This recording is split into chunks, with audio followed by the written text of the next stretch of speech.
The sun beat down on redemption, baking the cracked earth until it shimmered like a fever dream. Dust, fine as red flour, coated everything: the sagging porch of the general store, the tarnished star on Sheriff Brody's chest, and the hopes of every man and woman under Baron Thorne's thumb. For Cole, standing before the weathered bones of his ranch house, that dust felt like the sifted ashes of his life. In one hand, he held the foreclosure notice. The paper was crisp, the ink a stark, final black against the cheap parchment. Baron Magnus Thorne's name was an arrogant slash at the bottom, a signature that had condemned half the valley to slow ruin. In his other hand, Cole clutched a small tarnished silver locket. It was cool against his palm, its weight a familiar anchor to a world that no longer existed. It was the only memento of his parents, the only thing that had survived. He squeezed his eyes shut, but the image came anyway, unbidden and sharp as a shard of glass. Flames. A hungry, roaring orange that devoured the night and licked at a star-filled sky. The smell of pine and burning pitch, a scent so deeply seared into his memory, it could make him sick on a winter's night. The splintering crack of the main roof beam giving way. He had been a boy safe at a neighbor's and had returned to this, to smoke and silence and a life irrevocably cleaved in two. The official report called it an accident, a stray spark from the hearth. But the fire had taken more than the old house and the two people he loved most. It had taken the fight out of him, leaving a hollow space where resilience should have been. This land, this dusty patch of earth beneath his worn boots, was all that remained of their legacy. And now Thorne was taking that too. His gaze drifted from the skeletal frame of the long-dead oak in the yard to the foreclosure notice. 20 years of scratching a life from this unforgiving soil, of honoring the ghosts who walked it with him, all to be erased by a man who treated the valley like his personal ledger. Cole's knuckles were white around the locket. He could feel the delicate engraving of a single wildflower, his mother's favorite, digging into his skin. There was no fight left. There was only the quiet, crushing weight of defeat. With a final lingering look at the place that held every memory he possessed, he tucked the locket into his shirt pocket, letting it rest against his heart. He mounted his horse, a lean, tired animal that was as much a part of the landscape as he was, and rode toward town, toward the land office, toward the final formal surrender. He dismounted in the town square, the red dust puffing up around his boots. Redemption was suffocating under the midday sun. Men in sweat-stained hats leaned against porch posts, their eyes vacant. Women scurried from the general store to their homes, their faces pinched with worry. This was Thorne's town, and it was a town holding its breath, waiting for the next blow to fall. Cole pushed through the batwing doors of the land office, his heart a dull stone in his chest. He was a man walking to his own execution. He didn't notice the commotion gathering outside, the rising murmur of voices. He was locked in his own silent world of grief. It was only when he stepped back out the finality of his errand, settling over him like a shroud, that he saw her. Annalise Carver stood in the center of the square, a tall, commanding figure who seemed to draw all the light and air to herself. She held a notice of her own, an eviction order. Cole recognized the official seal. Baron Thorne's new town ordinance was a cudgel, dressed up as law, declaring that no unmarried woman of unproven lineage could own property or operate a business. It was a law with a single target: Annalise, the town's only real doctor, a woman Thorne couldn't control. Her clinic a beacon of science and decency in a town rife with ignorance and corruption, was to be seized by sundown. Sheriff Brody, a bloated man whose authority was wholly owned by the Baron, stood before her, a smug grin spreading across his face. "The law's the law, Doc," he sneered. "Time to pack up your potions." Annalise's gaze was glacial. She looked past the sheriff, her eyes scanning the crowd of onlookers, some jeering, some watching with pity, most with fear. Her eyes swept over the defeated faces until they landed on Cole. He was standing apart from the rest, the foreclosure notice still crumpled in his fist. She saw not just another victim of the Baron, but a reflection of her own desperate corner. She saw the quiet devastation in his eyes, the stoop of his shoulders, something else beneath it, a flicker of embers in a fire she thought had long gone out. In that instant, a plan audacious and desperate forged itself in her mind.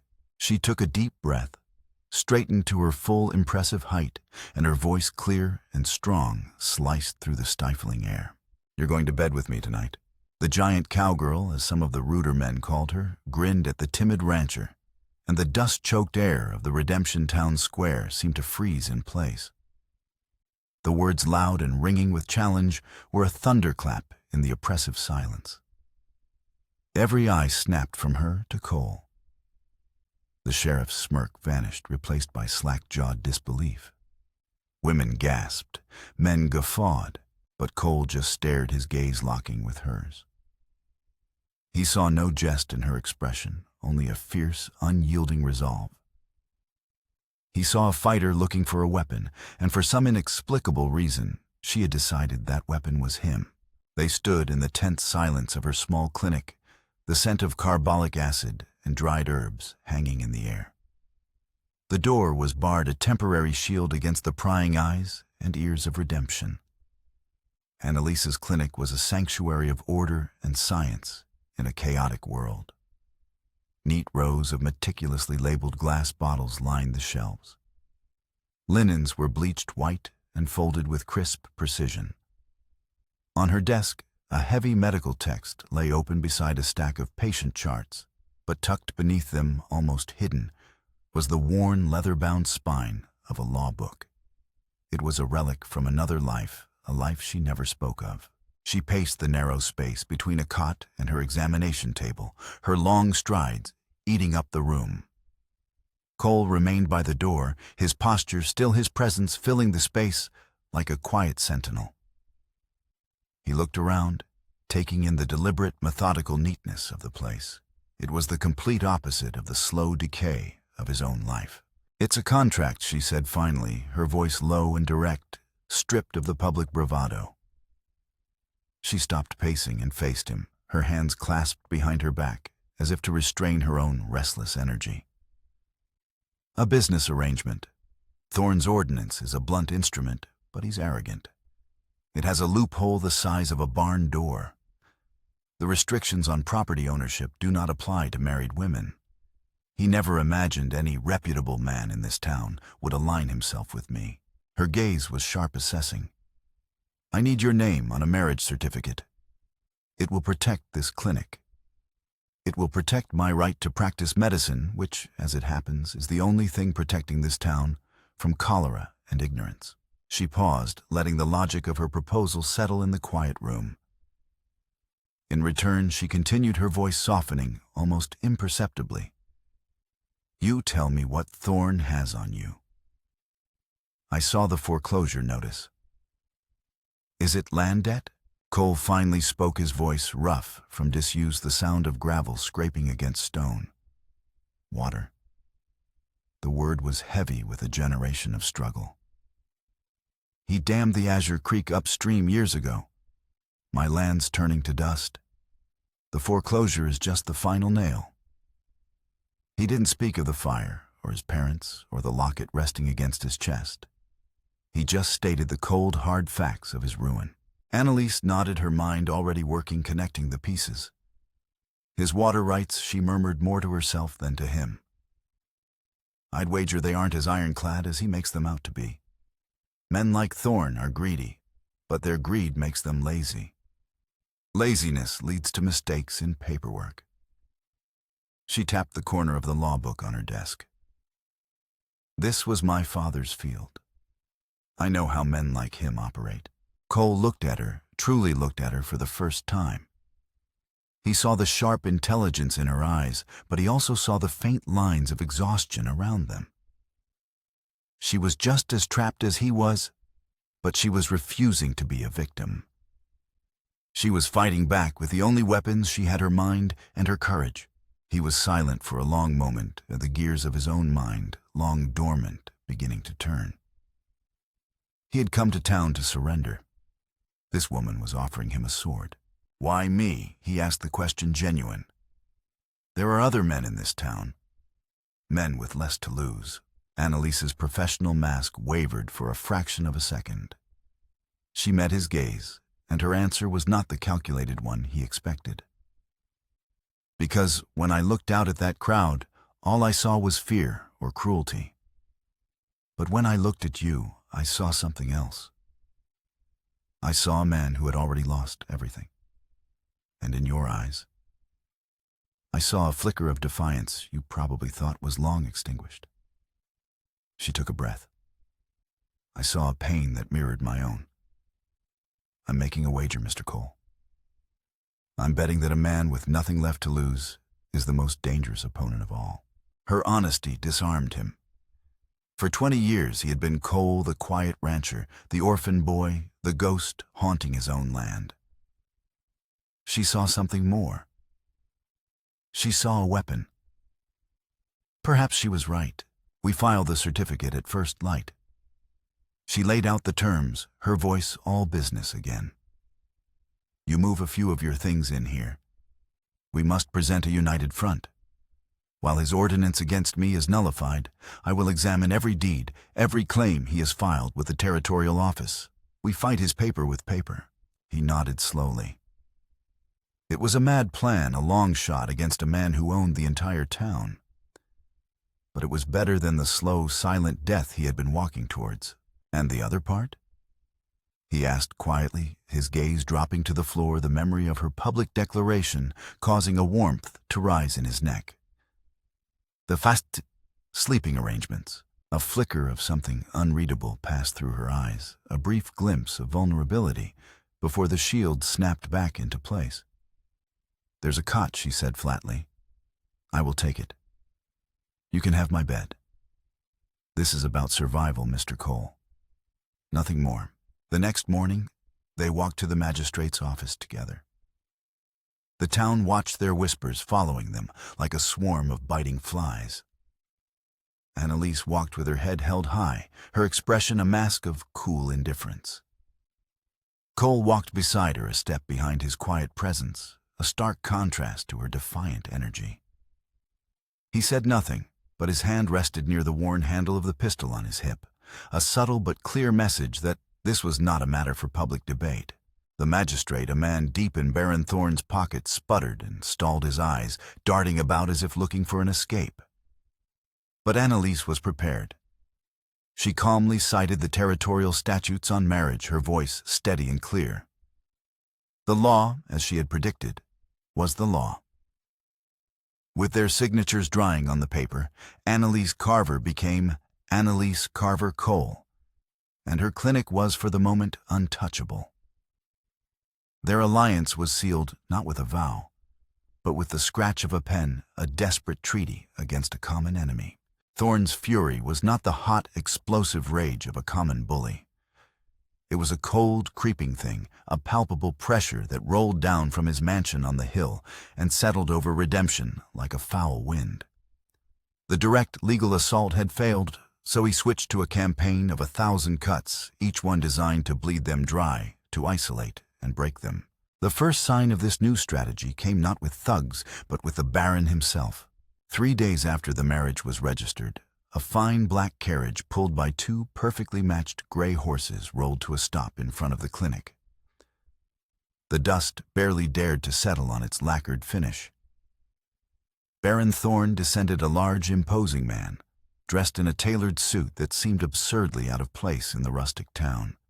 He moved with an unhurried grace, a predator secure in his territory. Cole was on the porch mending a saddle strap when Thorne approached. He didn't rise, simply paused his work, his hands resting on the leather, his gaze level. Annalise appeared in the doorway behind him, wiping her hands on an apron, her expression unreadable. Thorne stopped at the bottom of the steps, a thin, chilling smile on his lips. He ignored Cole completely, his eyes fixed on Annalise. Dr. Carver Cole. He said, his voice a low-cultured purr that was more menacing than any shout. I must congratulate you. A truly inspired bit of legal maneuvering. I do so admire a sharp mind. I'm sure you do, Baron Annalise replied, her tone as cool as his. It must be a novelty for you. Thorn's smile didn't falter. Quite. But you must understand my position. I have a vision for this valley, a vision of order of progress. Certain elements can stand in the way of that progress. Elements that cling to the past, to sentiment. His gaze finally shifted, flicking to Cole for the first time. It was not a look of simple greed or anger. It was something deeper, something far more personal and venomous. It was a look of pure, undiluted hatred. He gestured vaguely toward the hills in the direction of Cole's ranch. Take that land your new husband is so fond of, Thorn. Continued his voice, dropping to a conspiratorial whisper. Some land is haunted by tragedy, Doctor. Cursed even. It holds on to its ghosts. Sometimes it's better for everyone to simply let the ghosts rest, to plow them under and build something new. The words hung in the air, thick with unspoken meaning. Cole felt a cold dread snake its way up his spine. Thorn wasn't just talking about land. He was talking about the fire. He was talking about his parents. The silver locket in Cole's pocket suddenly felt impossibly heavy against his chest. How could Thorn know the depth of that wound? Thorn tipped his hat. A word of advice from one forward-thinking individual to another. You've chosen your side. I hope for your sake it's the winning one. With a final lingering look at Cole, a look that promised ruin, he turned, climbed back into his carriage, and was gone, leaving a trail of dust and a suffocating sense of dread in his wake. Annalise and Cole stood in silence for a long moment after the carriage disappeared. The psychological attack had been far more unnerving than any physical threat. What was that about? Annalise asked, her voice low. The ghosts? Cole stared out at the dusty street, his jaw tight. He was talking about the fire that killed my parents. The quiet admission changed the air between them. Annalise's expression softened with a flicker of empathy. This wasn't just about water rights anymore. Thorn had made it personal. He had taken Cole's private grief and twisted it into a weapon. The Baron's visit was the opening salvo. In the days that followed, the pressure intensified. His hired men, loafers and thugs who did his dirty work, began to loiter outside the clinic. They didn't do anything overtly illegal, but their sneering presence was enough to scare away the sick and injured. An elderly woman seeking aid for her grandson's fever was told the doctor was unclean.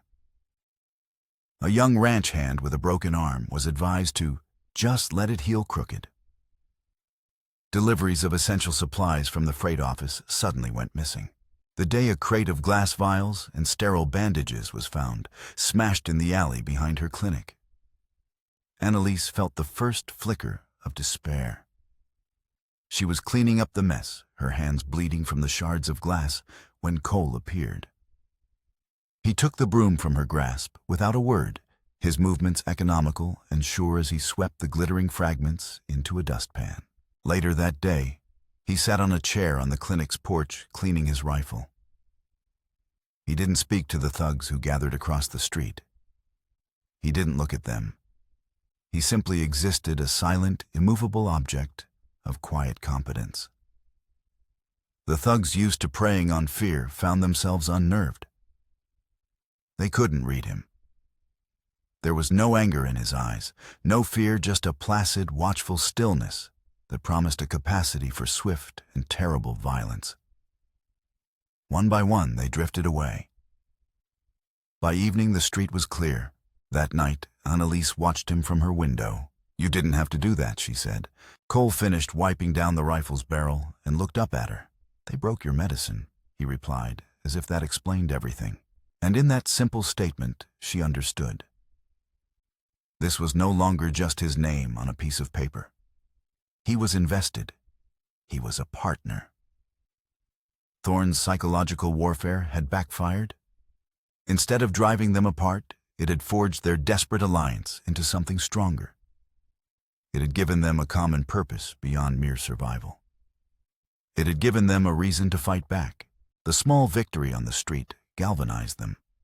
Defense was not enough. Thorne's chilling words about haunted land had planted a seed of suspicion in Annalise's mind. His motives were not purely financial. There was a vendetta at play, and she was determined to uncover it. The clinic, once a place of healing, became a clandestine headquarters after dark. Under the dim glow of a kerosene lamp, she unrolled county maps and pinned copies of land deeds to the wall. The back room, smelling of licorice root and antiseptic, transformed into a war room. Thorne owns the bank, the freight office, and the sheriff Annalise explained her finger tracing the lines of ownership that all led back to the Baron. But his power isn't absolute. It's built on a foundation of coerced contracts and fraudulent claims. Like a house with a rotten foundation. If we can find one crack, the right crack, we can bring the whole structure down. Cole had brought in 2 other ranchers' men teetering on the verge of ruin. The first was Martinez, a devout family man, whose face was etched with the worry of providing for his wife and 4 children. His faith was being tested by Thorne's cruelty, and he saw in Annalise's fight a righteous cause. The second was Gable, a hot-headed youth barely out of his teens, whose father had lost their ranch to Thorne's bank. His anger was a raw, untamed fire, and he was eager for a chance to fight back. They listened intently. Cole, not a man of maps and legal jargon, understood the land. The water, he said, his voice a low rumble. It all comes back to the water. He controls the Azure Creek, he controls everyone downstream. My father always said Thorne's claim on that headwater was sudden. Heeding Cole's instinct, Annalise focused her efforts there. His claim might be flawed, but the local records in the land office will be useless. Brody will have seen to that. They'll be missing or damaged. As if on cue, young Gable spoke up, his fists clenched. He's right. I went there last week trying to find my pa's old deed. The whole records book for that year is gone. Clerk said it was a leaky roof. Annalise nodded grimly. Of course. That means we have to go over his head. We need the original territorial survey maps and claim filings from the capital. Before Thorne's arrival in this valley. That'll take weeks, Martinez said, his brow furrowed. And money we don't have. We'll find the money, Annalise stated, her resolve firm. And we'll use the time. Thorne's power relies on fear and isolation. We need to start talking to people, gathering stories. We also need to search the town archives, the old newspaper records. Find out everything we can about the year Thorne arrived. The investigation began. Cole and Annalise started by visiting the town's oldest residents, searching for memories that predated the Baron's reign. Their first stop was an elderly man named Silas, who lived in a small cabin at the edge of town. His memory was a tangled thicket of past and present, but Annalise was patient. Silas, do you remember when the dam was built on the Azure? She asked gently. The old man squinted. Dam always been a dam. Thorne, he just made it bigger. Better. He seemed to admire the Baron's industry. The visit was a dead end. Their evenings were spent in the dusty town archives, a neglected room in the back of the town hall. They pored over brittle, yellowed copies of the Redemption Chronicle. It was tedious work. And then Annalise found it. A small article from 20 years ago. The headline read, Tragedy at Cole Ranch, prominent couple perish in blaze. Cole went still beside her. He read the short, dispassionate report. It described the fire as a tragic accident likely caused by a stray ember. It ruled out foul play. But it was the last sentence that made the hair on his arms stand on end. The blaze was first discovered and reported by a drifter passing through the valley who bravely attempted a rescue before the structure was fully engulfed. The article didn't give the drifter's name. A drifter. Cole whispered the word, feeling strange and foreign. He had never been told this detail. The story, he knew, was that a neighbor had seen the smoke at dawn. The mystery deepened, adding a new unsettling layer to his family's tragedy. That night, as they worked, a quiet intimacy grew between them. The shared purpose was chipping away at their formal arrangement. "He was a good man," my father Cole found himself saying, his voice thick. "He believed in this valley. Taught me how to read the seasons, how to listen to the land. My mother, she was the one who planted the wildflowers by the porch." He reached into his pocket and pulled out the locket, opening it to reveal two tiny faded portraits. Annalise looked at the faces of the people Thorne had called ghosts. "They built something real here, Cole," she said softly. He looked at her at the lamplight, catching the intensity in her eyes. "Why law?" he asked. "You said it was your father's field. Why did you switch to medicine?" A shadow passed over her face. "My father was a lawyer in the capital. A brilliant one. He believed the law was a shield for the innocent." She paused, her gaze distant. "He went up against a powerful man, a senator with deep pockets. He had an airtight case, evidence of corruption that went to the very top. But the man he was prosecuting owned the judges, the newspapers, everything. They didn't just beat my father in court. They destroyed him. Ruined his reputation, bankrupted him. He died a year later, a broken man. She looked down at her hands. He taught me that the law is only as strong as the people who wield it. I realized I didn't want to fight with paper anymore. I wanted to heal people, to fix what was broken with my own two hands." Cole understood then. Her fight against Thorne wasn't just about her clinic. It was about her father. It was a chance to prove that a corrupt, powerful man could be beaten. They were two people haunted by the past, fighting for a future they weren't even sure was possible. Their alliance, born of convenience, was being reforged in the fires of shared history and a dawning, unspoken trust. The fight for redemption had become their own. Weeks crept by each day, a small struggle against Thorne's suffocating influence. The funds for the territorial records were scraped together, a few dollars from Martinez, a promise of a calf from Gable, and the last of Annalise's own savings. The letter was sent, and the waiting began, a tense period where every creak of a floorboard, every shadow in the street felt like a threat. During this lull, they focused on what they could control.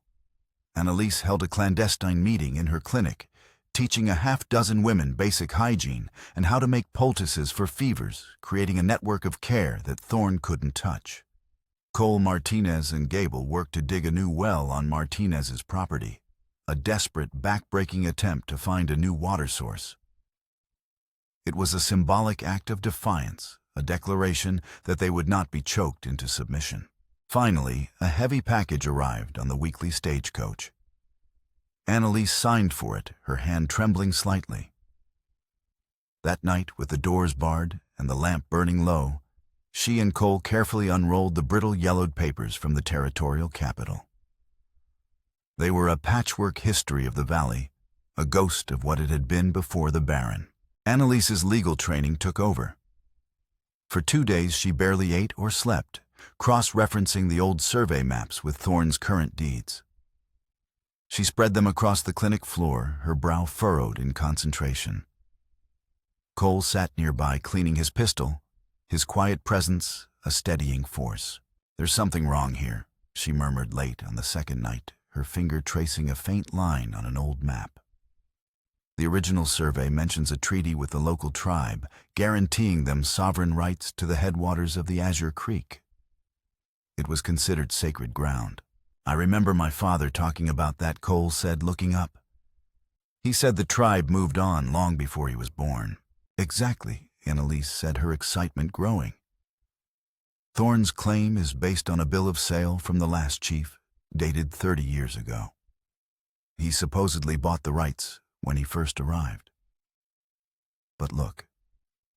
She pointed to a separate sealed document attached to the file. It was a formal letter from a territorial governor dated just 20 years ago, the same year as the fire at Cole's ranch. It reaffirmed the original treaty and declared any subsequent sale or transfer of those rights null and void without federal approval. An approval Thorne had never obtained his entire empire. Annalise whispered, her voice filled with awe. His control over the whole valley. It's built on a fraudulent claim. He doesn't own the water. He never did. He stole it. It was the crack in the foundation they had been looking for. But it wasn't the discovery that would change everything. Tucked into the very bottom of the crate was a thin, forgotten ledger containing miscellaneous land transfers from that same period. As Annalise flipped through the pages, a name caught her eye.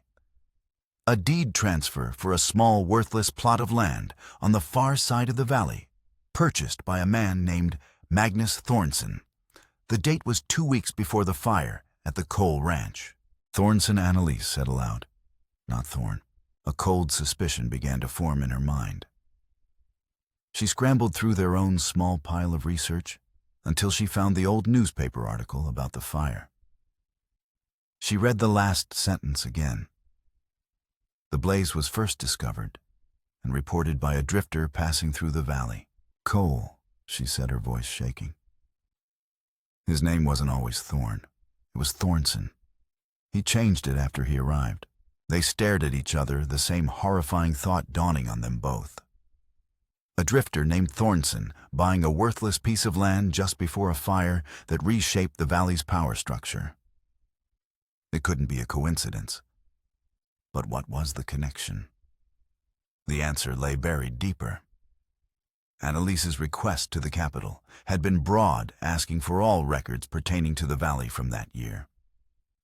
In a separate envelope, almost an afterthought from a diligent clerk, were copies of the county coroner's reports for that month.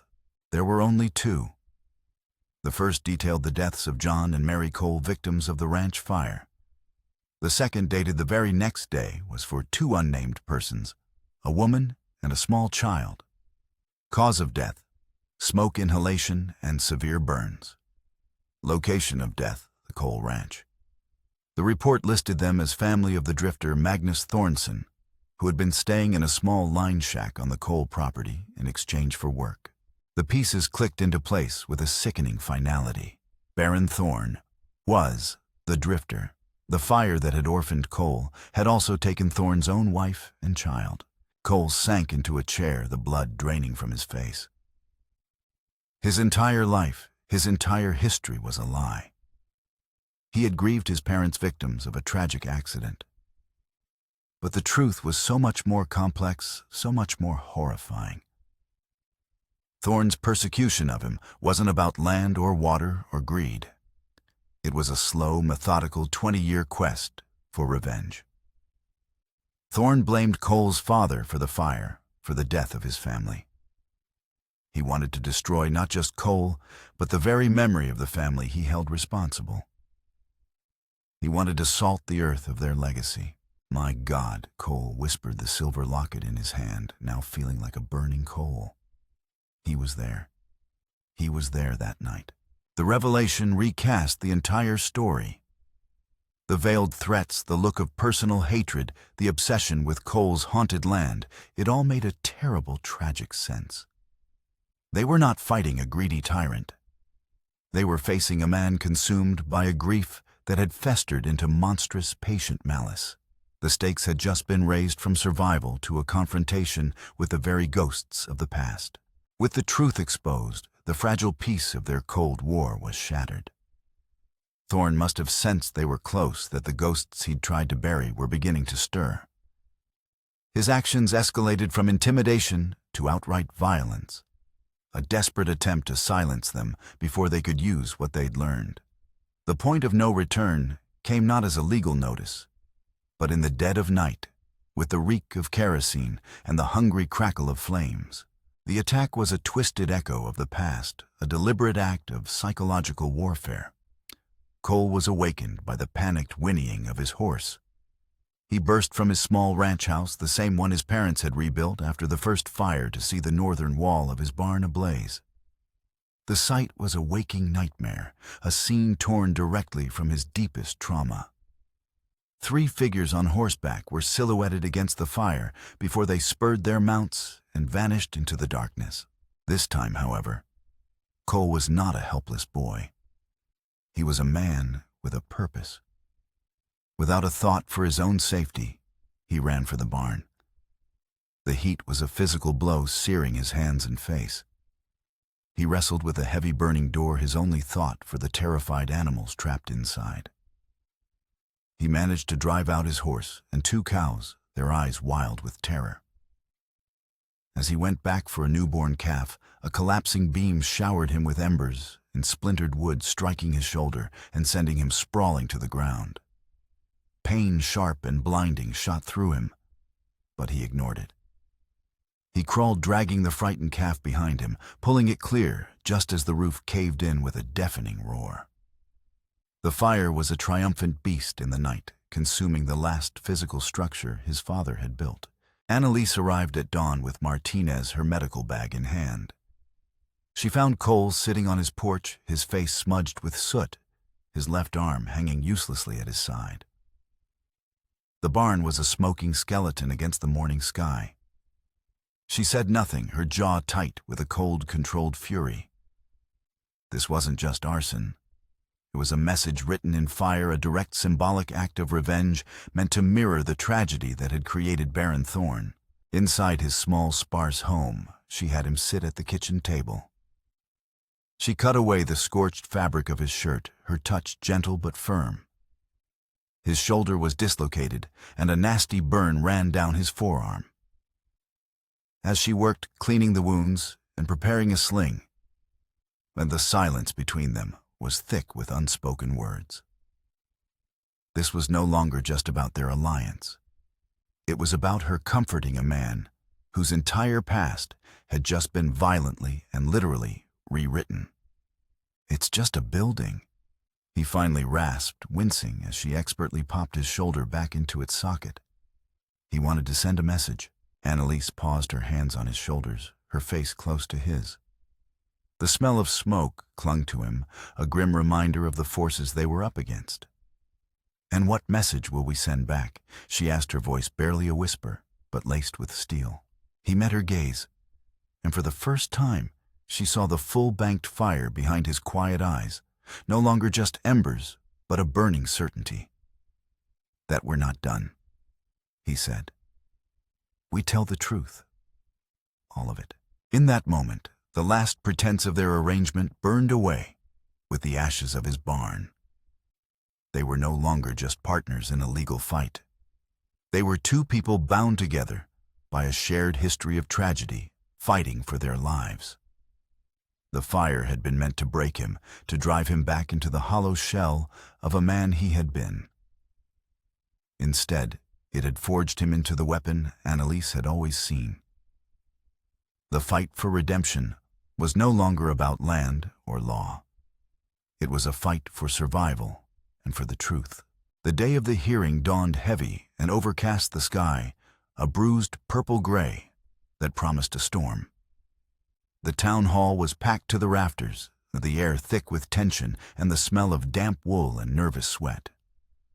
A low rumble of thunder in the distance seemed to shake the very foundations of the building. Baron Thorn, whose real name was now a whispered rumor throughout the valley, sat at a large table at the front, flanked by a smirking lawyer from the city. Thorn looked pale, his usual confident aura replaced by a rigid, almost brittle composure. He was a man cornered. On the other side of the room, at a much smaller table, sat Annalise. She wore a simple, dark dress, her hair pulled back severely. Beside her sat Cole, his arm in a sling, his posture straight and solid. He was not there as a legal expert, but as a silent testament, his steady presence a shield for Annalise and a symbol for the ranchers and townsfolk packed into the benches behind them. The territorial judge, a man named Sterling, with a weathered face and eyes that missed nothing, called the hearing to order. The proceedings began a tense legal dance. Annalise was masterful. With methodical precision, she presented the evidence of the fraudulent water claim, laying out the forgotten treaty and the governor's letter. Her voice was calm and clear, a beacon of reason in the emotionally charged room. Thorne's lawyer objected repeatedly, but Judge Sterling overruled him, each time his interest clearly piqued by the undeniable evidence. The paper attack was relentless. Then she turned to the human cost. One by one, Martinez, Gable, and others came forward, their voices shaking, but resolute, telling their stories of Thorne's systemic cruelty. The mountain of evidence grew stone by stone. Finally, Judge Sterling held up a hand, silencing the room. He looked at the mountain of evidence, at the faces of the townspeople. And then he fixed his gaze on Baron Thorne. In light of the overwhelming evidence of sustained deliberate fraud, the judge's voice boomed, "This court hereby nullifies all land and water claims made by Magnus Thorne related to the Azure Creek headwaters. All deeds will revert to the territorial authority pending a full federal investigation." A stunned silence fell, followed by a rising wave of gasps and triumphant whispers. It was over. They had won. But just as the judge was about to continue, Thorne, refusing to be beaten by paper, lurched to his feet. His face was a mask of pure, unadulterated fury. The carefully constructed persona of the sophisticated baron shattered, revealing the raw grief and rage beneath. "Fraud," he bellowed, his voice cracking. "You speak of fraud." He pointed a trembling finger at Cole. "Ask him about fraud, ask him about murder." The room went silent. Thorne's lawyer tried to restrain him, but the baron shoved him away. He turned to face the shocked townspeople, his eyes wild. "My name is Magnus Thornson," he roared, the confession ripping from his throat. "And 20 years ago on that man's land, his father murdered my wife and my son. He left them to burn in a fiery set because of a business deal gone wrong. Everything I have done, every single thing, has been to seek justice for them, to reclaim what was stolen from me by a killer." His venomous, grief-fueled accusation hung in the air, a shocking counter-narrative. The town was thrown into chaos. People who had been celebrating moments before now looked at Cole with uncertainty and suspicion. Thorne, the villain, had just painted himself as a victim, a grieving father seeking vengeance, and Cole as the son of a murderer. Cole felt the weight of every eye in the room. He could see the doubt on Martinez's face, the confusion on Gable's. He was faced with a choice. He could let the lie stand, accept the legal victory, and live forever under the shadow of his father being a killer. Or he could reveal the final painful truth. He and Annalise had uncovered a truth that would absolve his father, but also expose the pathetic, twisted core of Thorne's entire life. As the first fat drops of rain began to splatter against the windows, Judge Sterling slammed his gavel. "Order, this hearing is in recess for 1 hour." In the ensuing chaos, Thorne stormed out of the hall. Cole met Annalise's eyes. She gave a slight, firm nod. The truth had to be told. The storm broke with a vengeance. Rain lashed down, turning the dusty streets to mud. Enraged and cornered, Thorne knew his life's purpose. His 20-year vendetta was over. He didn't go to his mansion. He went to the saloon, the one place he truly owned, and began to drink. Cole found him there. The saloon was empty, save for a terrified bartender who quickly vanished into a back room. The air was dim-smelling of stale whiskey and rain. Thorne stood behind the bar, a bottle in one hand, a glass in the other. Rain hammered against the roof, and flashes of lightning intermittently illuminated his ravaged face. "Come to finish the job," Cole Thorne slurred his voice, a raw wound. "To defend your father's honor." "I came to tell you the truth," Cole said, his voice quiet but steady. He stopped a dozen feet away, his good hand resting on the table, nowhere near his gun. This was not a quick-draw duel. It was a final reckoning. "The fire was an accident," Thorne Cole said, his words cutting through the sound of the storm.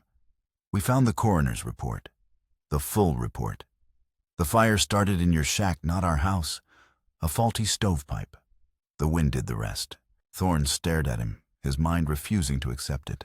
Lies. Your wife and son died because of a faulty stove. Cole continued, his voice filled not with anger, but with a profound sadness.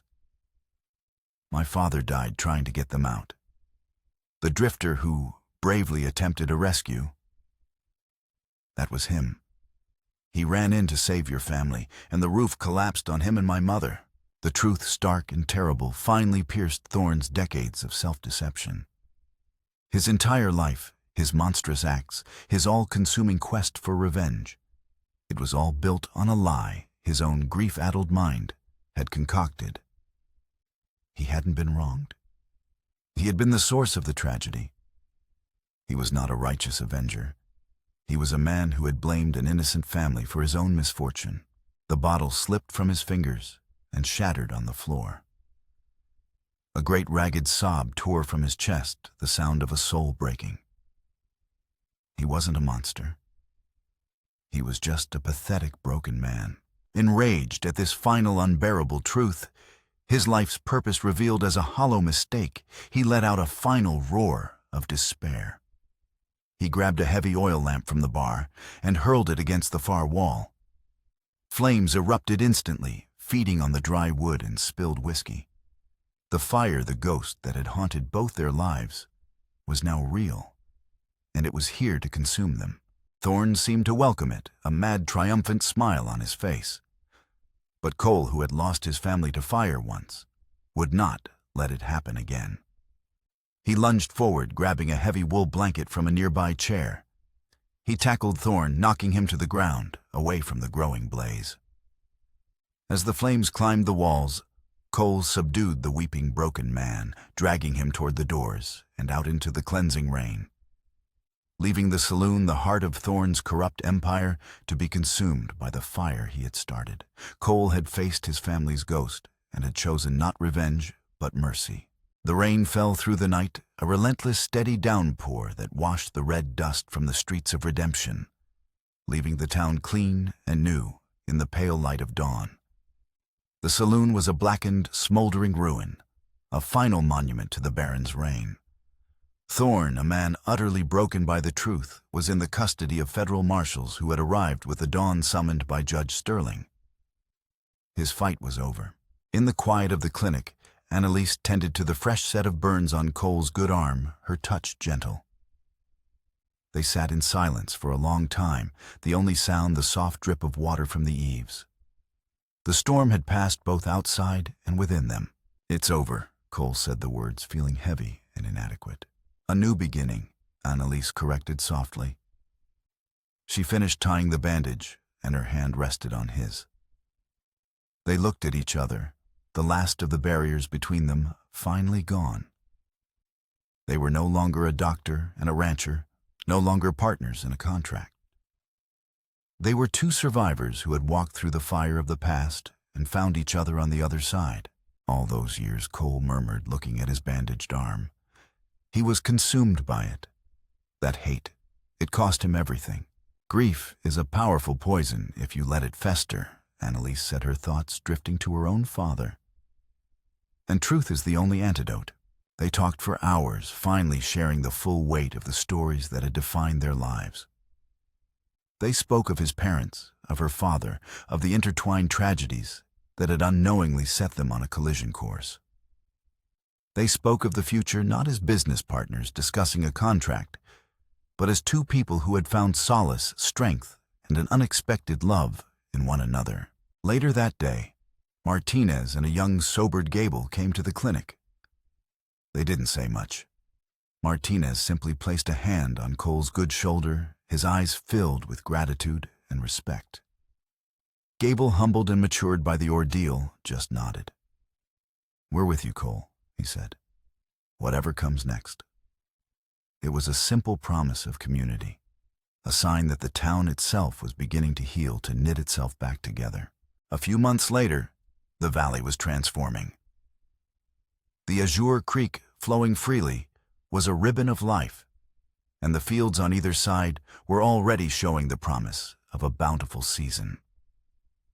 a water cooperative organized by Cole and administered by a newly elected town council, ensured fair and equitable distribution for all.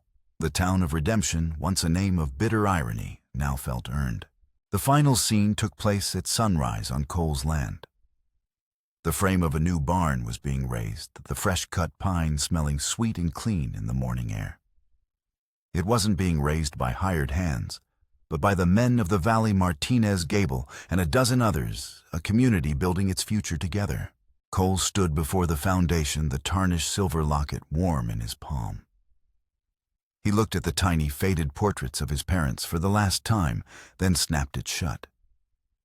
He walked to the cornerstone where a small cavity had been left. With a quiet prayer, he placed the locket inside. He was not erasing the past or burying his grief. He was making it the foundation of everything that was to come. Martinez sealed the stone in place with fresh mortar. Annalise came and stood beside him, slipping her hand into his. They stood together, watching the men work as the sun climbed higher, painting the healing valley in hues of gold and rose. Their marriage of convenience had been forged in the crucible of tragedy and rebellion, emerging as a genuine bond of love and resilience. "It's a good foundation," Cole said softly, his eyes on the new barn. "The best," Annalise agreed. She turned to him, a gentle, private smile on her face. "We're going to need a strong one. It seems we'll be adding to the community sooner than we thought." She placed his hand on her stomach. "In about 7 months." Cole stared at her, his expression shifting from surprise to a slow-dawning, overwhelming joy. New life, a new generation for the land they had fought so hard to save. A future that was not an echo of the past, but a promise, born from it. He pulled her close, his heart full to bursting. Together, they looked out at the rising sun, at the new barn, at the greening valley, at their home redeemed and finally at peace.